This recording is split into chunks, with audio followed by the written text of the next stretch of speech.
So as I said, when Chad ends his autobiography with a summary, there's nothing about his NDE speaking career. But there is a very brief passage about what a great fit Rexburg, Idaho is for his whole family, with a strong emphasis on how Chad predicted it correctly via the voice. The voice said the move was going to be a tremendous blessing to all of his children and grandchildren. Can't help but notice that the voice failed to mention any sort of tremendous blessing for Tammy. Here's Chad's synopsis of the Rexburg years, June 2015 to May 2017. It has all the predictable Chad elements we've come to recognize by now. Chad is always right. Chad's kids are all on track. Oh, and by the way, the earthquake I predicted that never happened is still going to destroy America as we know it, but we can all be fine with it since I'm super special and can fix things in a way that nobody else can. And then Chad throws in some more visions about Springville, of course, that he didn't tell anybody about at the time. And Chad has to say, Tammy is smiling all the time now. What is this thing Chad has about 24/7 smiling? Listen to what he wrote on Ava when she died. Moving into the second half of my life. My dear wife, Tammy, passed away in her sleep early Saturday, October 19th, when I awoke around 6 a.m. It was clear she had been gone for several hours. It came as a shock.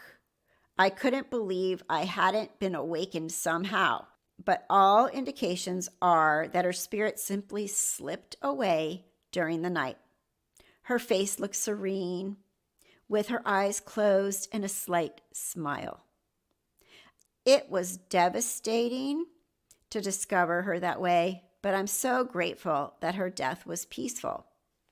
Tammy really was the anchor of our family and our publishing business. We have worked side by side from the moment we were married in the Monty Temple in 1990. It is safe to say I never would have become an author without her faith in me and her constant encouragement. Tammy herself wasn't a visionary woman, but she believed what I told her and trusted my decisions.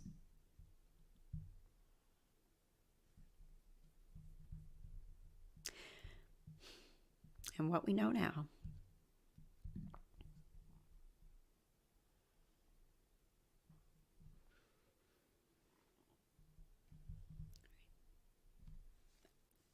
Like, seriously, what we know now. He's going to trial for her murder. And he wrote that. Smile, peaceful, oh la la. That's not a nice guy in any way. And he wraps everything up with himself, all toned and buff, visiting the Springville Cemetery as an exalted being. Well, we talked about that too, right? But what we didn't talk about was the other people in the Springville Cemetery he saw. Chad saw a lot of dead relatives and friends, including Tammy, all dressed in white, coming towards him saying, "We did it."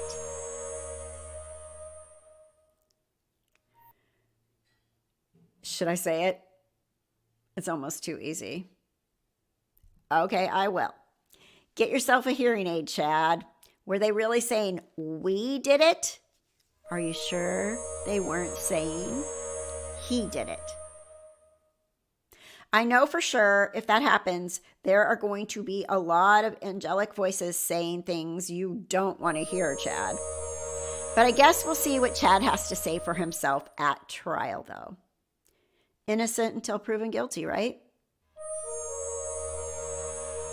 I would like to see him actually speak like Lori did at her sentencing. I want him to get on the stand. I would love to hear what his dumbass has to say for, I'm just a nice guy and I got suckered into this crazy woman who, I was just sinful and I was just attracted to a beautiful woman and I know it was wrong and then they took advantage of me and now my wife's dead and I didn't want that to happen. And they faked me out and they put bodies in my backyard so I would take the fall. But me, I'm just Chad. Like, really, seriously. Like, I'm just nice guy Chad. Anyway. Little tangent, sorry.